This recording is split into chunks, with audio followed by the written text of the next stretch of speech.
त्याला देणं आता रुमण्याचं शेतकऱ्यांना रुमणं विचारण्यात उचलण्याची वेळ खऱ्या अर्थानं या ठिकाणी येऊन ठेपलेली आहे। या महायुती सरकारने ज्या काही मोठमोठ्या थापा या विधानसभेच्या निवडणुकीच्या अगोदर मारल्या, त्यांच्या वचनामध्ये त्यांनी सांगितलं होतं की शेतकऱ्यांचा 7/12 कोरा करू, प्रत्येकाला त्या ठिकाणी पीक विमा देऊ, शेतकऱ्याच्या सोयाबीनला 6,000 भाव देऊ, कापसाला 10,000 भाव देऊ।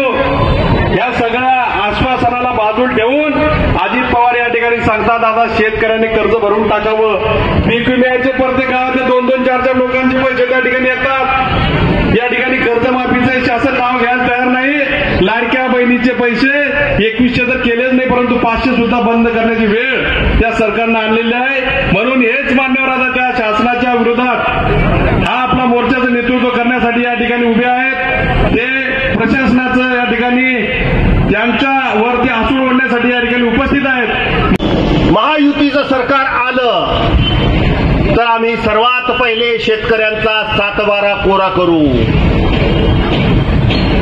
7/12 कोरा करू म्हणजे शेतकऱ्यांवर असलेलं कर्ज माफ करू। सरकार आलं आणि पहिल्याच मीटिंगमध्ये या महाराष्ट्राचे अर्थमंत्री अजित पवार साहेबांनी सांगितलं की महाराष्ट्राकडे पैसा नाही आणि शेतकऱ्यांनी 31 मार्चच्या आत आपलं पीक कर्ज भरावं। हेच का वचन? हेच का यांचे अभिवचन?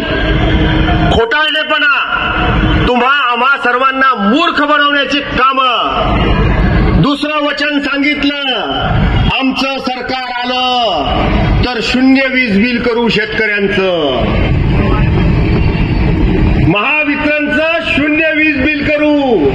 आणि सरकार आल्यानंतर लगेच शब्द बदलला, शेतकऱ्यांनी आपले आपले वीज मीटर बिल भरा।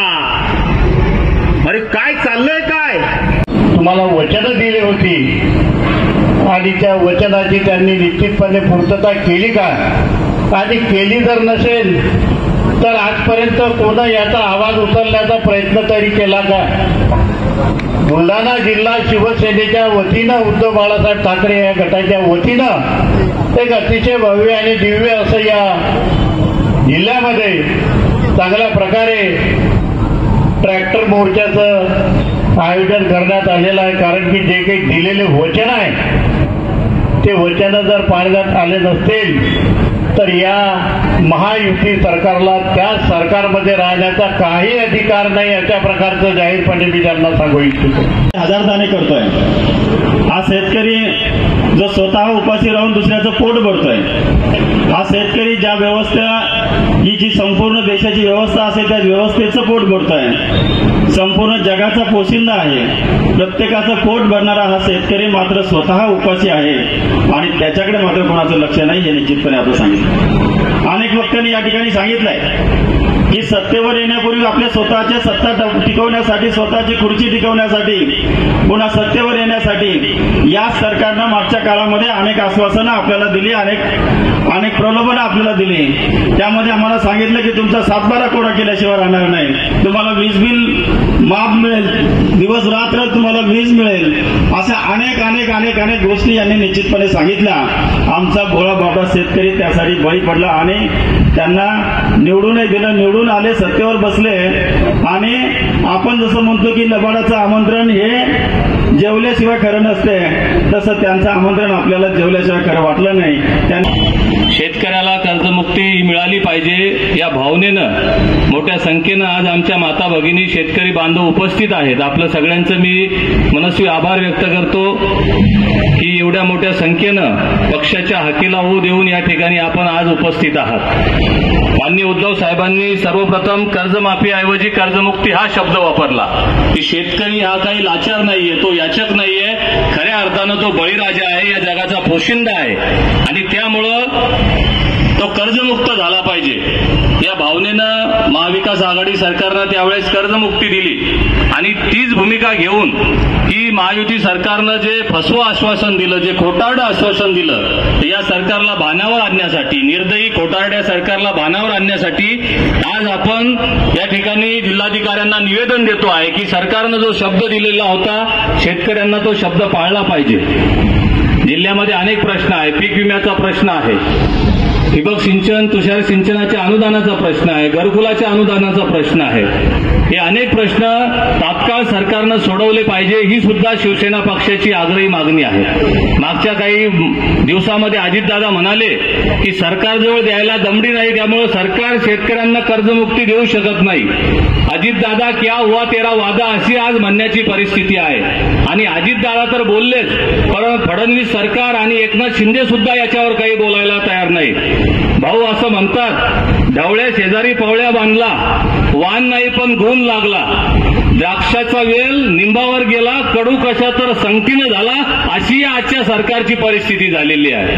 म्हणजे मी काल जे बोललो ते बोललोच नाही असं यांनी एकमेकाला म्हणायचं. हे जे तिघाडी सरकार आहे यांनी एकमेकाला म्हणायचं आणि एकमेकाची बाजू सावरून न्यायची, अशा पद्धतीचं यांचं कामकाज सुरू आहे. त्याच्यामुळे खोटं बोल पण रेटून बोल हे सगळ्या पद्धतीचं कामकाज सुरू आहे. ते आपण सगळ्यांनी उघडं पाडलं पाहिजे आणि जी आपल्या हक्काची कर्जमाफी आहे, कर्जमुक्ती आहे, ती आपल्या पदरात पाडून घेतली पाहिजे. एवढंच माझं आव्हान शेतकऱ्यांना राहणार आहे. येणाऱ्या काळामध्ये आपण जेव्हा गावामध्ये जाल, खूप ऊन होतं, उन्हाचे दिवस होते, लग्नाचे दिवस होते, म्हणून आम्ही येऊ शकलो नाही असं जरी शेतकरी बांधव सांगत असतील तरी येणाऱ्या काळामध्ये या कर्जमुक्तीसाठी एक सही कर्जमुक्तीची किंवा प्रत्येक शेतकऱ्याने आपल्या गावातून एक पोस्टकार्ड या सरकारला कर्जमुक्तीसाठी पाठवावं असं आवाहन मी या निमित्तानं करतो. आपले सगळ्यांचे खूप खूप आभार व्यक्त करतो. थांबतो. धन्यवाद. जय हिंद, जय महाराष्ट्र. शेतकरी बांधव आणि शेकडो ट्रॅक्टर त्या एपीएमसीमध्ये त्या ठिकाणी उपस्थित आहे. खऱ्या अर्थाने हा मोर्चा कशासाठी आहे आपल्याला सगळ्यांना माहीत आहे. या ठिकाणी जास्त वेळ किंवा भाषणाची या ठिकाणी खऱ्या अर्थाने गरज नाही. सगळ्यांना सगळे विषय माहीत आहे, परंतु वेळेकडचे बरेचसे लोक नेमके या ठिकाणी पोहोचले आणि 10 ते 15 मिनिटांमध्ये आपला हा मोर्चा संपूर्ण संगम चौक, जगदम चौक, कलेक्टर ऑफिस असा या ठिकाणी निघणार आहे. माझी सर्व शेतकरी बांधवांना, शिवसेनेच्या कार्यकर्त्यांना विनंती राहील, ट्रॅक्टर मोर्चा सुरू झाल्यानंतर, ट्रॅक्टरचा पूर्ण राऊंड झाल्यानंतर जगदम चौकामध्ये आपण इथून चालत जाणार आणि ट्रॅक्टरचा राऊंड झाल्यानंतर आपला राऊंड होणार आणि आपण जिल्हाधिकारी कार्यालयात जाणार. या ठिकाणी निघत असताना बऱ्याच गावच्या कार्यकर्त्यांना माझी विनंती राहील की त्या गावच्या कार्यकर्त्यांना, त्या लोकांना रॅलीमध्ये चालत असताना समाविष्ट करून घेण्याची जबाबदारी आपली राहील. नाही तर इथून निघताना काही या रस्त्याने लागतात, काही त्या रस्त्याने लागतात, काही डायरेक्ट कलेक्टर ऑफिसला येतात. असं न करता सर्व शेतकरी बांधव आणि शिवसैनिक आणि महिला मंडळींना माझी विनंती राहील की या ठिकाणी निघताना सर्व सोबत चालत आपण या ठिकाणी निघू. यावेळेस उन्हाचं जास्त हे असल्यामुळे आपण राऊंड सुद्धा कमी ठेवलेला आहे. एवढ्या मोठ्या रिक्त उन्हामध्ये सुद्धा संपूर्ण जिल्ह्यातून आपण एवढ्या मोठ्या संख्येने या ठिकाणी आज आलात.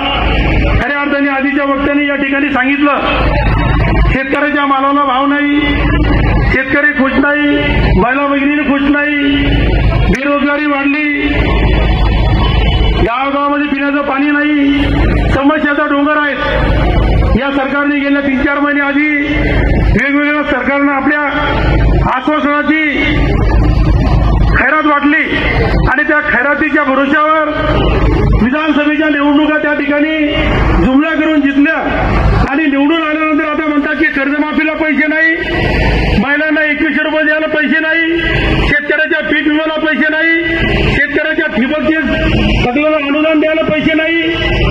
बांधवांना एवढंच काय नरू, शेतकऱ्यांच्या विद्यार्थ्यांच्या शाळेतल्या गणवेशाचं वाटप सुद्धा हे सरकार स्तरावर करणार होते. वर्षाचा शेवट झाला तरी सुद्धा अजूनही अनेक शाळांमध्ये गणवेश मिळाले नाही. विद्यार्थ्यांना, शाळेतील विद्यार्थ्यांना जर हे सरकार गणवेश देऊ शकत नाही, यांची लायकी नाही या सरकारची. यांनी या खुर्चीवर बसायची यांची लायकी नाही. या महाराष्ट्रामध्ये फिरत असताना फक्त पोकळ आश्वासनं देतात, करोडो रुपयाच्या घोषणा करतात. इतके कोटी इथं दिले, इतके 1000 कोटी तिथं दिले, नळगंगा वळगंगाचं पाणी आम्ही इकडे आणतो, 80,000 कोटी त्याला खर्च करतो. बांधवांनो, या महाराष्ट्रामध्ये एवढी भयानक परिस्थिती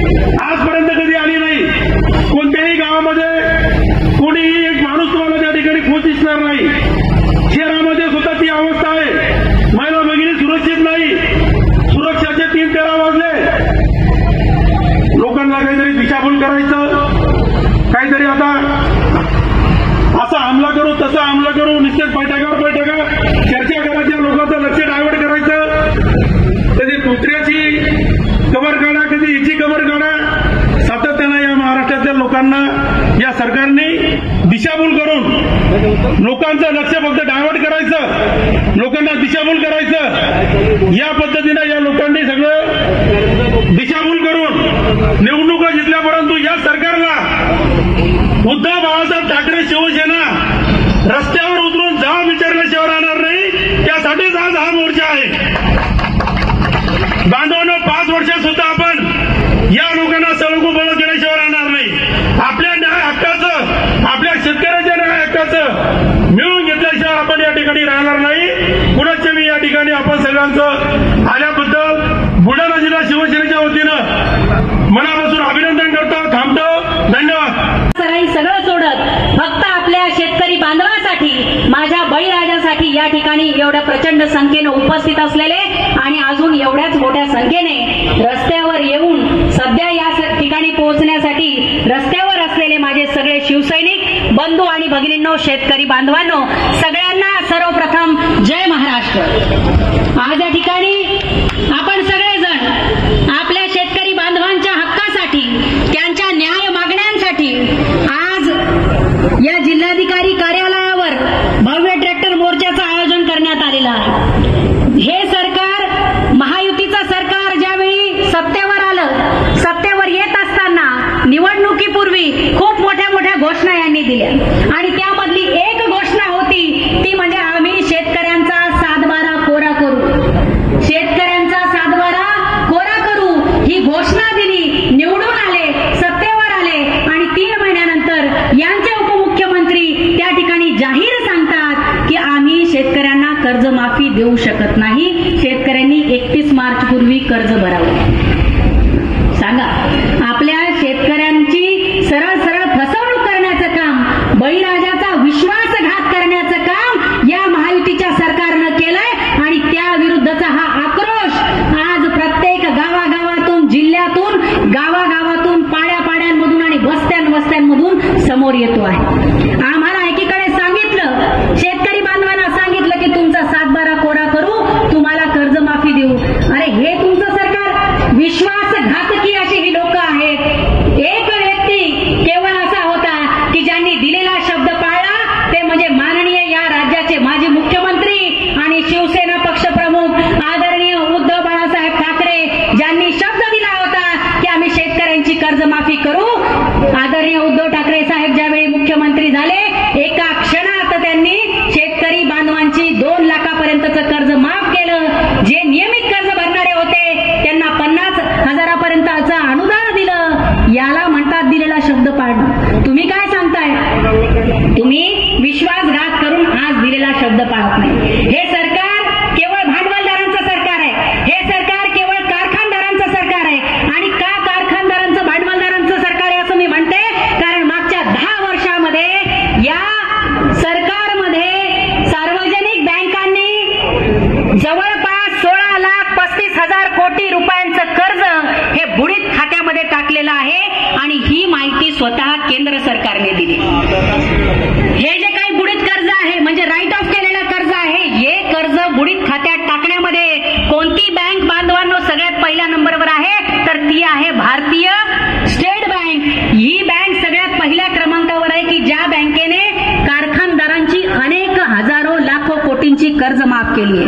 यामध्ये 9,26,947 कॉर्पोरेट कंपन्यांचा समावेश आहे की ज्या कंपन्यांनी 5,000 कोटी रुपयांपेक्षा जास्त किमतीचं रकमेचं कर्ज घेतलंय. सांगा, आमच्या शेतकरी बांधवाचं 1 लाखाचं कर्ज थकीत असलं, 2 लाखाचं कर्ज थकीत असलं की लगेच ती राष्ट्रीयकृत बँक त्या ठिकाणी त्याच्या मागे तगादा लावते आणि या ठिकाणी बड्या बड्या कंपन्यांनी 9,26,947 कोटी रुपयांचं कर्ज त्या ठिकाणी थकवलं, राईट ऑफ करावं लागलं. तरीही हे लोक बोलायला तयार नाही आणि ही माहिती मी सांगत नाहीये. ही माहिती या देशाच्या अर्थमंत्री निर्मला सीतारामन यांनी संसदेमध्ये दिलेली आहे. त्याच्यामुळे ही माहिती खोटी नाही. आज कर्जमाफी होत नाही, शेतीमालाला तुम्ही भाव देऊ शकत नाही, खतं आणि बियाण्यांचे भाव मोठ्या प्रमाणात वाढवून ठेवले आणि दुसऱ्या बाजूला सरसकटपणे सांगून मोकळे होत आहे की आम्ही शेतकऱ्यांना कर्जमाफी देऊ शकत नाही, तुमच्यावर जे कर्ज आहे ते भरा. वीज तुम्ही त्या ठिकाणी देऊ शकत नाही, केवळ आश्वासन दिलं की आम्ही 6 तासाची वीज देतो. आजही ग्रामीण भागामध्ये सलग 6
पाहिजे महायुती सरकारच्या या लोकांना आणि महायुती सरकारचं प्रतिनिधित्व करणाऱ्या लोकप्रतिनिधींना की या राज्यामध्ये एवढ्या मोठ्या प्रमाणामध्ये शेतकऱ्यांच्या आत्महत्या यापूर्वी कधीही झालेल्या नव्हत्या. ही आकडेवारी गंभीर आहे. आज पाणी टंचाई असेल, महागाई असेल, कर्जबाजारी असलेला आमचा शेतकरी बांधव असेल, बेरोजगारी असेल, महिलांवरचे वाढते अत्याचार असतील, एक न दोन अनेक प्रश्न राज्यामध्ये आहेत आणि या सगळ्या प्रश्नांकडे डोळे झाक करण्याचं काम हे सरकार करतं आहे. या राज्य सरकारने खरंच जर यांना शेतकरी बांधवांबद्दल काही वाटत असेल तर त्यांनी कुठेतरी आपल्या राज्यातल्या मंत्र्यांवरचा खर्च कमी केला पाहिजे, जाहिरातीवरचा खर्च कमी केला पाहिजे आणि आमच्या शेतकरी बांधवांना कर्जमाफी जाहीर केली पाहिजे. हा वणवा आता सुरू झालेला आहे. बांधवांनो, आज बुलढाणा जिल्ह्यातच नाही तर संपूर्ण अमरावती विभागामध्ये व संपूर्ण विदर्भाच्या 5ही जिल्ह्यांमध्ये आज भव्य ट्रॅक्टर मोर्चा हा प्रत्येक ठिकाणी जिल्हाधिकारी कार्यालयावर निघालेला आहे. हा वणवा आज विदर्भातून पेटलाय, बुलढाणा जिल्ह्यातून पेटलाय. या वणव्यामध्ये पुढचं हे महायुतीचं सरकार जळून खाक झाल्याशिवाय राहणार नाही, लक्षात ठेवा.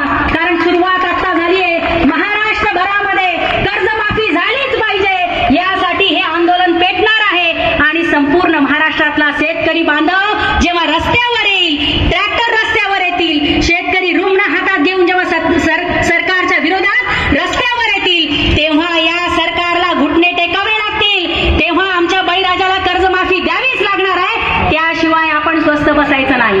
ही मशाल आहे. ही मशाल आदरणीय उद्धव बाळासाहेब ठाकरे यांची मशाल आहे, शिवसेनेची मशाल आहे. ही मशाल तुम्हाला ध्वस्त केल्याशिवाय राहणार नाही. जो जो आमच्या कष्टकऱ्याच्या विरोधात आहे, जो जो शेतकरी बांधवांच्या विरोधात आहे, जो जो इथल्या अन्नदात्याच्या विरोधात आहे, त्याला ध्वस्त केल्याशिवाय आता स्वस्थ बसायचं नाही. हा निश्चय आज या ठिकाणी करूया. एवढंच या ठिकाणी सांगते आणि थांबते. आज या ठिकाणी आपण सगळ्यांनी ज्यावेळी मोर्चा निघणार आहे त्यावेळी मोर्चाच्या सुरुवात करण्यापूर्वी आपल्याला सगळ्यांना पहलगाम या ठिकाणी झालेल्या हल्ल्यामध्ये आपले जे सगळे पर्यटक मृत पावलेले आहेत महाराष्ट्रातले आणि देशभरातले, त्यांना सगळ्यांना श्रद्धांजली समर्पित करायची आहे. त्यासाठी आपण सगळेच जण आता आहेत त्या ठिकाणी बसून शांतपणे राहा. अजून फक्त 2 भाषणं होणार आहेत आणि त्यानंतर मोर्चाला सुरुवात होईल. पुन्हा एकदा आपल्या सगळ्यांचे आभार मानते आणि थांबते.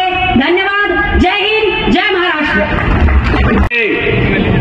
44 डिग्री सेल्सिअस मध्ये सगळा शेतकरी समाज बुलढाणा जिल्हा कार्यालयावरती एकवटलेला आहे. हा मोर्चा कशासाठी या संदर्भात सर्वांनी चर्चा यापूर्वी केलेली आहे. बंधूंनो, आता शेतकरी जागा झालेला आहे. शिवसेना उद्धव बाळासाहेब ठाकरे हा पक्ष एकमेव पक्ष फक्त शेतकऱ्यांच्या पाठीशी उभा राहिलेला आहे. महाराष्ट्रामध्ये हे जे महायुतीचं सरकार आहे, महायुतीमधले जे प्रत्येक त्यांचे जे पक्ष आहेत, घड्याळाचा पक्ष आहे, धनुष्यबाणाचा पक्ष आहे, कमळवाल्यांचा पक्ष आहे. तुम्ही मला सांगा, या पक्षातल्या एका तरी आमदाराने, एका तरी मंत्र्यांनी, उपमुख्यमंत्र्यांनी, मुख्यमंत्र्यांनी शेतकऱ्यांच्या प्रश्नावरती आवाज उठवलेला आहे का? शेतकऱ्यांना भ्रमित करून, खोटी आश्वासनं देऊन आम्ही 7/12 कोरा करू, संपूर्ण कर्जमाफी देऊ, नाफेड मार्फत सोयाबीनला 7,000 रुपयाचा भाव देऊ, शेतमालाला उत्पादन आधारित खर्चावर किंमत देऊ, अशा प्रकारची खोटी आश्वासनं दिले, सत्ता मिळवली आणि आता हे सगळे लोणी खाण्यामध्ये गुंग झालेले आहेत, हे दंग झालेले आहेत. यांना शेतकऱ्याचं दुःख कळत नाही. आजही सगळ्या शेतकऱ्यांच्या घरामध्ये 25% सोयाबीनची पोती त्यांच्या घरामध्ये पडून आहे आणि फेब्रुवारी 6 तारखेपासून फेब्रुवारीच्या महिन्याच्या नाफेडची खरेदी बंद झालेली, बरोबर आहे. आणि तेव्हापासून ही जी खरेदी बंद झाल्यामुळं शेतकऱ्यांनी आपलं सोयाबीन आहे ते खाजगी व्यापाऱ्याला विकलेलं आहे. नाफेडचा भाव आहे 4,892 आणि प्रत्यक्षात खाजगी व्यापारी केवढ्याला घेतात ते 3,000, 3,500 आणि मग तुम्ही सांगितलं होतं, या महायुती सरकारने अजेंड्यामध्ये सांगितलं होतं की आम्ही शेतकऱ्यांना हमी भाव देऊ, आम्ही शेतकऱ्याला वाऱ्यावर सोडणार नाही.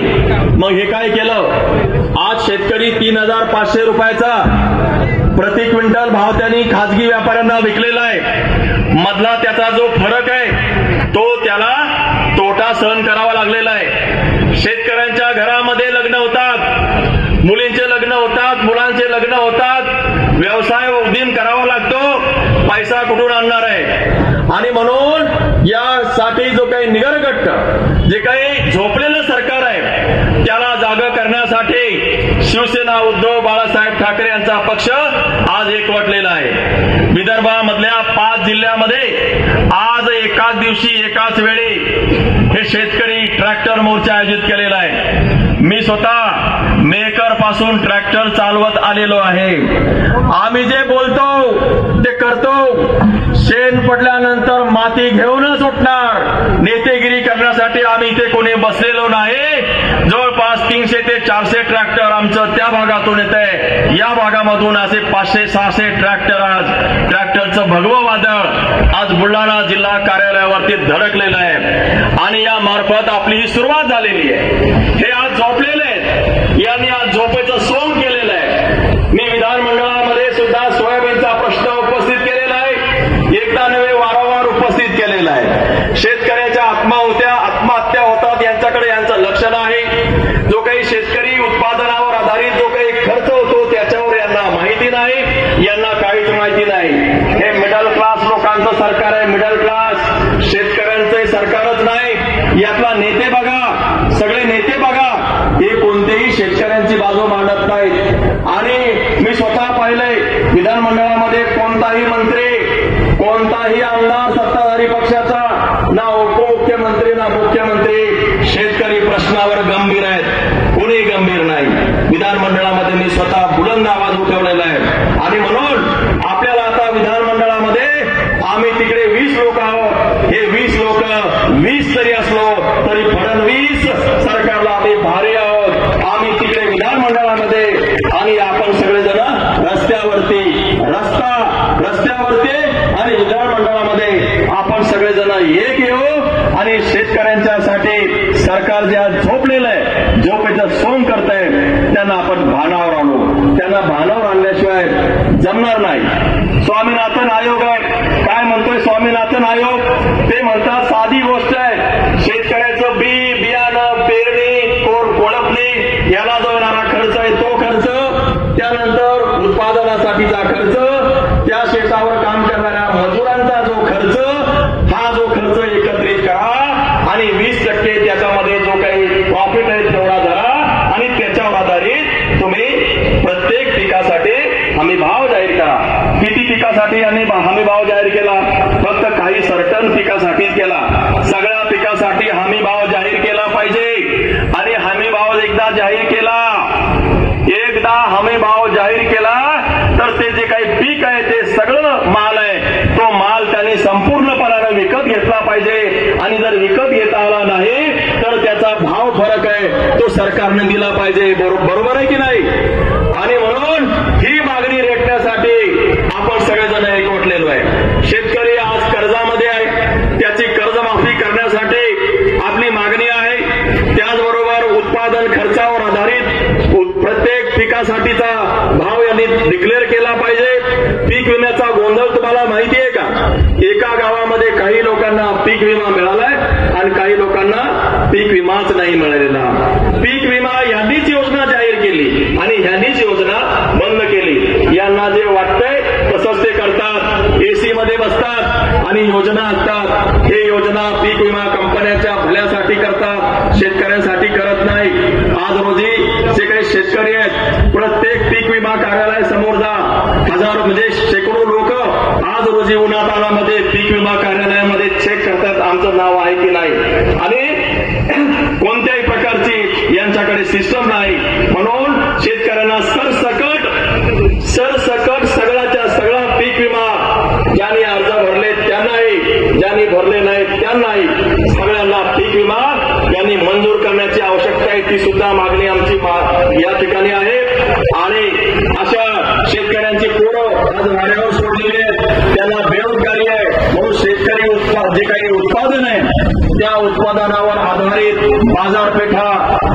त्याच्यानंतर औद्योगिक प्रक्रिया केंद्र उभे केले पाहिजेत. आपला बुलढाणा जिल्ह्यामध्ये 85% ग्रामीण भाग आहे. बुलढाणा जिल्ह्यामध्ये फक्त 15% नागरीकरण आहे. 85% आपण ग्रामीण आहोत आणि 85% मध्ये सगळेजण शेतकरी आहे. बुलढाणा जिल्ह्याचा जर विकास करायचा असेल तर शेती आणि शेतकरी यांना पुढे ठेवूनच आपल्याला विकास करावा लागेल. हे सांगतात की आम्ही दावा सोडून 15 लाख कोटी एवढं गुंतवणूक आणलेली आहे. कोणी पाहिली यांची गुंतवणूक? अरे जंगल में मोर नाचा देखा किसने?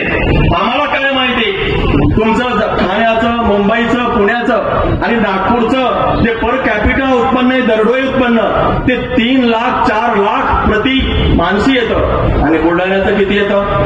बुलढाण्याचं दरडोई उत्पन्न सांगू का तुम्हाला?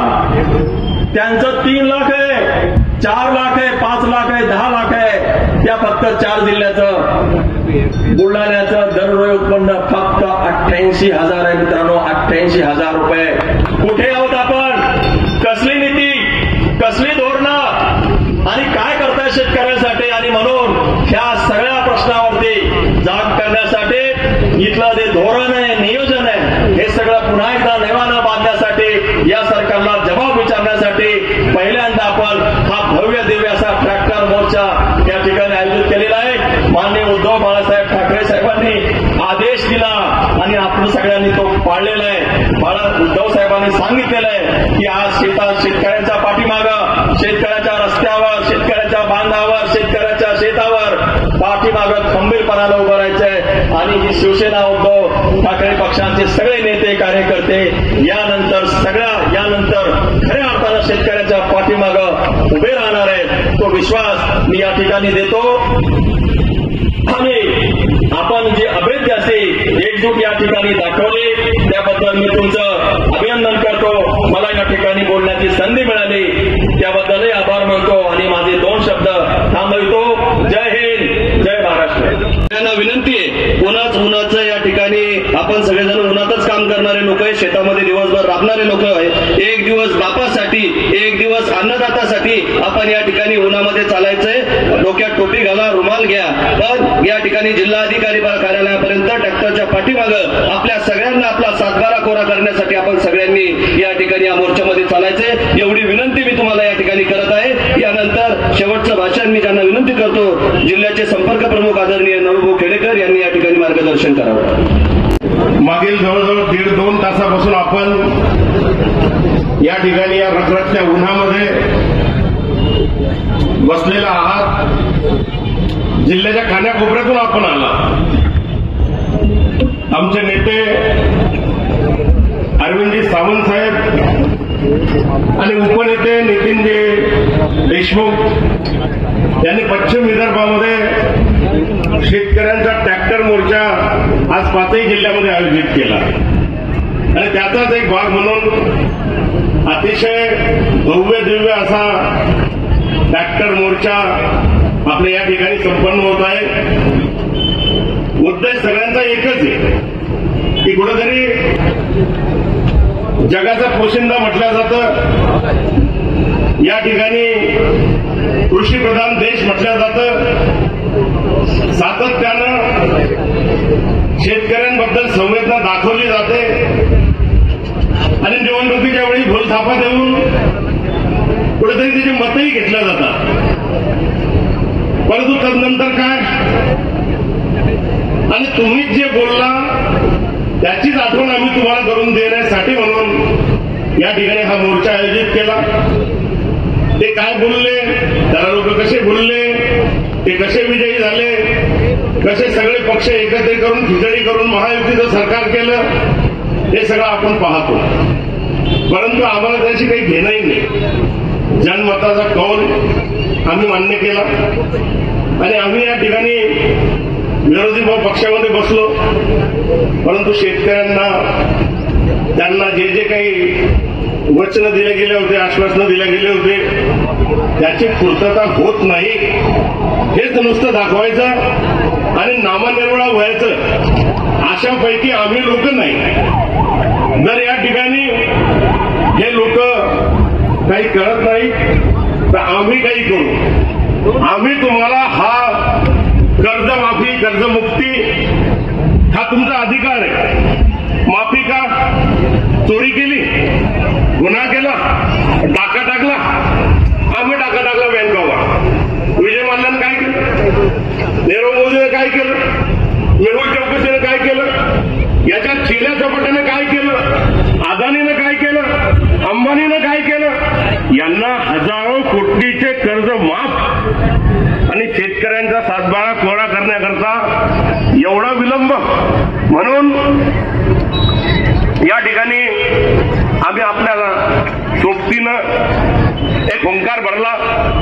आमचे पक्षप्रमुख उद्धव बाळासाहेब ठाकरे आणि शिवसेनेचं दैवत शिवसेना प्रमुख बाळासाहेब ठाकरे यांनी आम्हाला हेच सांगितलं की जिथं कुठेतरी दुःख असतील, जिथे कुठेतरी अडचणी असतील, समस्या असतील, तिथे तुम्ही धावून जा.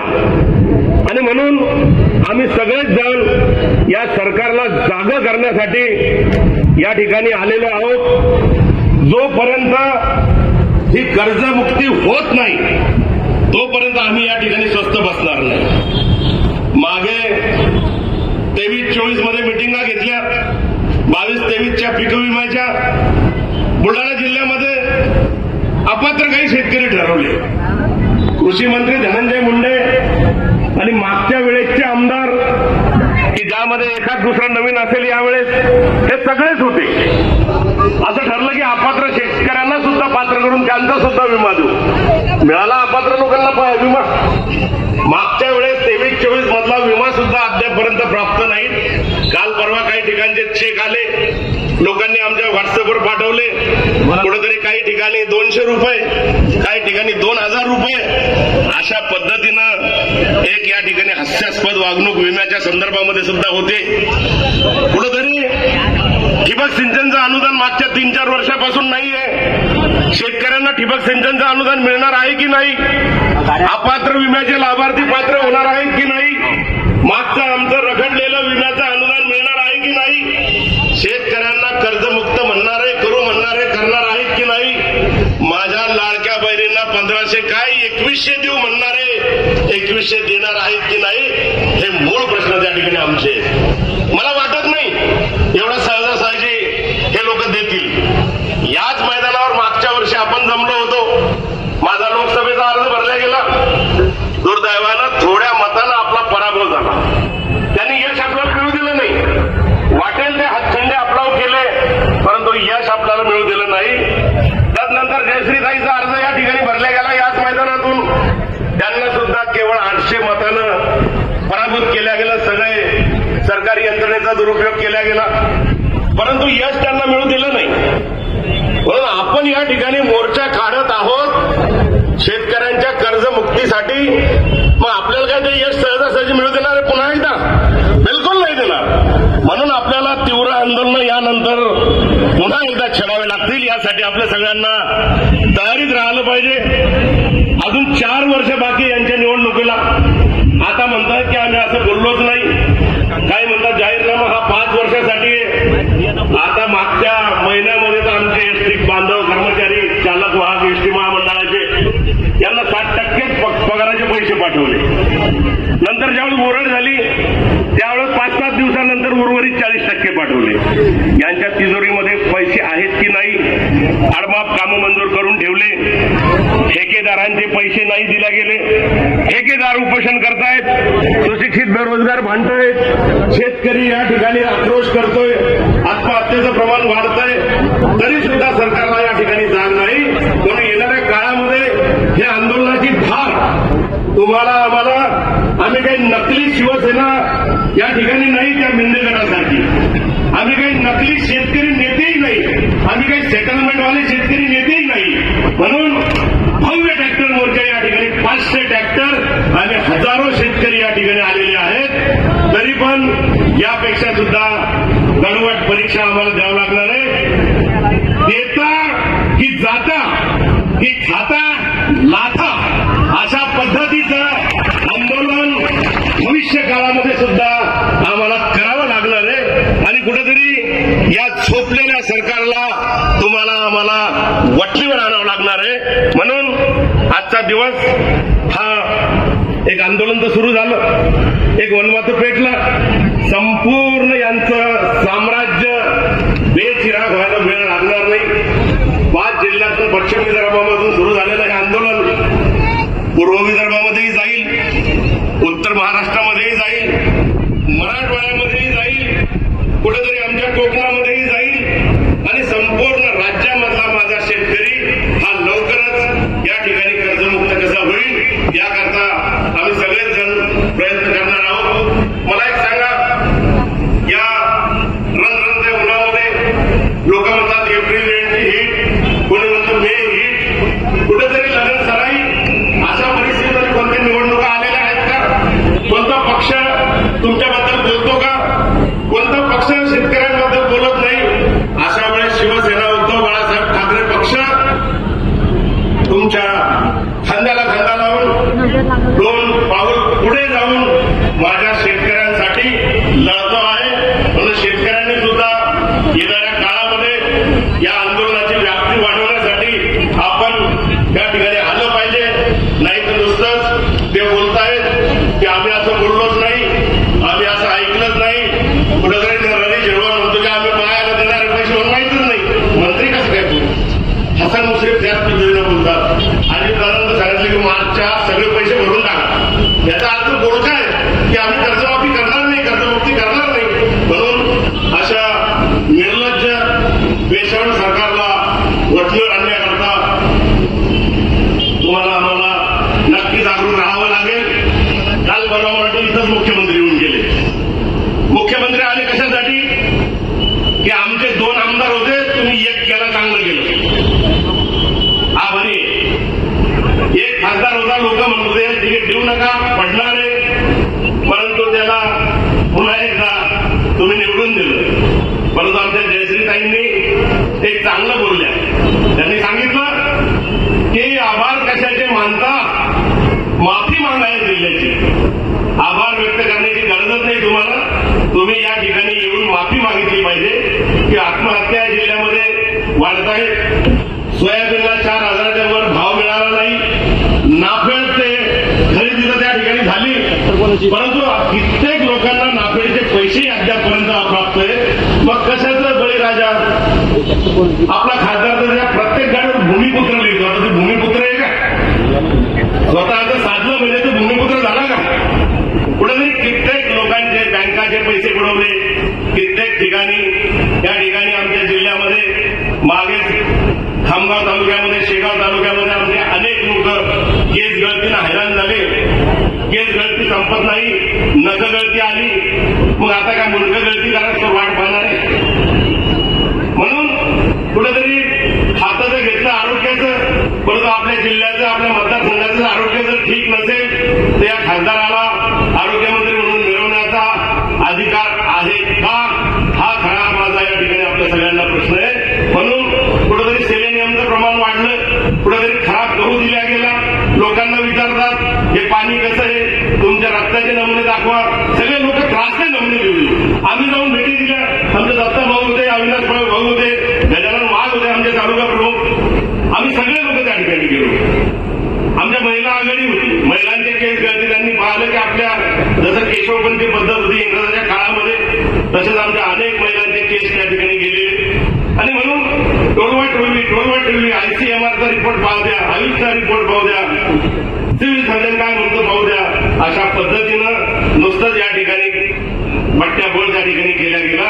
अजूनही आमच्या लोकांना त्यामधून सावरता आलेलं नाही. जिल्ह्यामध्ये कुठलाही उद्योग नाही.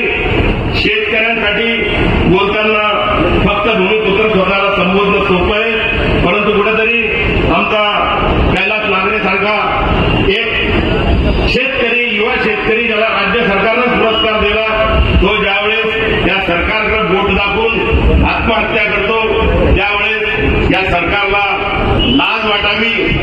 अशा पद्धतीनं कैलास नागरेची आत्महत्या ही आम्ही वाया जाऊ देणार नाही. आमच्या सर्व शेतकऱ्यांचं बलिदानही वाया जाऊ देणार नाही. कुठेतरी आज या उन्हाळ्यामध्ये अनेक गावं पिण्याच्या पाण्याला या ठिकाणी त्रासलेले आहेत, टंचाईग्रस्त आहे, त्या ठिकाणी सुद्धा तुमच्या बुलढाण्याच्याच काय बुलढाणा जिल्ह्यातल्या कोणत्याच लोकप्रतिनिधीचं लक्ष नाही. आणि आता फक्त सांगतात की यावर्षी पावसाळा चांगला आहे. नक्कीच मी संध्याकाळला प्रार्थना करेल, जसं हवामान खातं सांगतं त्याच्या उलटच नेहमी होतं, परंतु यावेळेस काहीतरी 116% पाऊस सांगताय. 116% पाऊस देवाने करून तो पडावा आणि कुठेही हानी होऊ नये, माझा बळीराजा सुखी व्हावा अशी प्रार्थना मी या ठिकाणी करतो. आणि शेवटी जाता जाता आपल्या सर्वांना आवाहन करतो की आता माझ्या भाषणाच्या शेवटी आपण सगळेच पाकिस्तान प्रायोजित आतंकवाद जो काश्मीरमध्ये वाढतोय आणि आपले पर्यटक 26 पर्यटक त्या ठिकाणी गेले, त्यामध्ये 6 महाराष्ट्राचे होते. कुठेतरी त्यांना मारल्या गेलं, गोळ्या घातल्या गेल्या. आज सरकार डागडुजी करतंय, परंतु हे कुठेतरी सगळे पक्षाचे लोक, आम्ही सगळे भारतीय, सगळेच जण सरकारच्या पाठीशी उभे आहेत. परंतु हे फेल्युअर ऑफ इंटेलिजन्स आहे. कुठेतरी 4 लोक येतात, 26 लोकांना मारून जातात आणि खुशाल तुमच्या उरावून 4 ते 4 निघून जातात. तुम्ही जंगलात आता धुडून राहिले रात्रंदिवस, जंगलात कुठे लोक नाही पाहता, अजूनही 4 लोक सापडत नाही. अशा पद्धतीनं जर आपलं सरकार चाललं, सरकारचे लोक जर अशा पद्धतीनं चाललं, निश्चितपणे आपलं भलं त्यामध्ये होणार नाही. म्हणून तुम्हाला आम्हाला संघर्ष हा करावाच लागेल. दुर्दैवानं मृत्युमुखी पडलेल्या आमच्या पर्यटकांप्रती एक आम्ही श्रद्धांजली म्हणून आपण सगळ्याच जणांनी 2 मिनिटं उभं राहावं असं आवाहन करतो.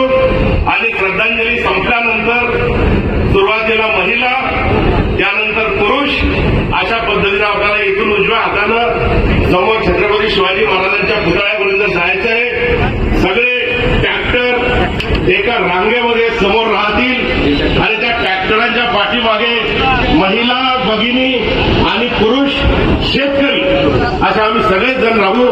एक शॉर्ट रूट आहे, ऊन खूप आहे आणि लवकरात लवकर आम्ही जिल्हाधिकाऱ्यांना आपल्या सगळ्यांच्या भावना त्या ठिकाणी कळवू असं या ठिकाणी नमूद करतो. पुनश्च एक बार आपल्या सगळ्यांना त्या भ्याड हल्ल्याच्या निषेधार्थ आमच्या शहीदांना श्रद्धांजली म्हणून सगळ्यांनी उभं राहावं. एक साथ सावधान.